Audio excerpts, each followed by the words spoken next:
اس لیے ہمارا اپنا معاملہ، ہمارا اپنا سلوک، ہمارا اپنا برتاؤ، ہم اپنی ذات سے اپنے آپ کو عمل پر جمانے کی کام کرتے کرتے نگاہ دوسرے پر۔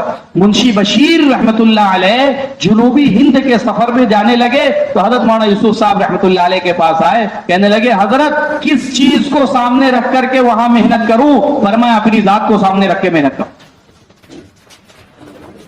اپنی ذات کو سامنے رکھ کر کے محنت کرو۔ ہر وقت ہمارے اپنے سامنے میری اپنی ذات، ہم اپنی مسجد کو نمونہ بنائیں۔ ہمارے ضلع کی کارگزاری پیش کی گئی، ہمارے اپنے ضلع میں ایک مسجد نہیں ہے جو 24 گھنٹے کے اعتبار سے آباد ہو۔ حضرت نے فرمایا یہ بات تو محال ہے، تصور ہی میں نہیں لائی جا سکتی ہے کہ پورے ضلع میں ایک مسجد نہ ہو جو 24 گھنٹے کے اعتبار سے آباد ہے۔ مفتی یعقوب صاحب نے امام نووی رحمت اللہ علیہ کے حوالے سے بڑا عجیب جملہ کہا، فرمایا جس کا تعلق احب البلاد سے ہوگا وہ اللہ کے یہاں احب العباد بنے گا، اور جس کا تعلق ابغض البلاد سے ہوگا وہ اللہ کے یہاں ابغض العباد بن جائے گا۔ جو بہترین جگہوں سے تعلق رکھنے والے ہیں وہ اللہ کے یہاں بہترین ہیں، اور جو بدترین جگہوں سے تعلق رکھنے والے ہیں وہ اللہ کے یہاں بدترین ہیں۔ اب ہم خود غور کر لیں ہمارا تعلق محبوب جگہوں سے کتنا ہے اور مبغوض جگہوں سے کتنا ہے۔ ہم اللہ کے محبوب بن رہے ہیں یا مبغوض بن رہے ہیں؟ حضرت فرمانے لگے بڑے تعجب کی بات ہے، مسجد میں قریب رہنے والوں کے اندر یہ داعیہ کیوں نہیں پیدا ہوتا؟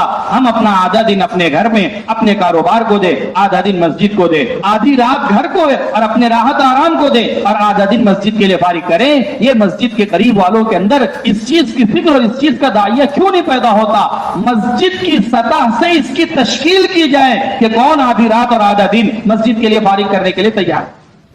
باقاعدہ حاضر کارگزاری میں پوچھا حضرت نے کہ تمہارے یہاں اس کی تشکیل مقامی سطح پر ہوتی ہے مسجد کی آبادی کے لیے وقت فارغ کرنے کی؟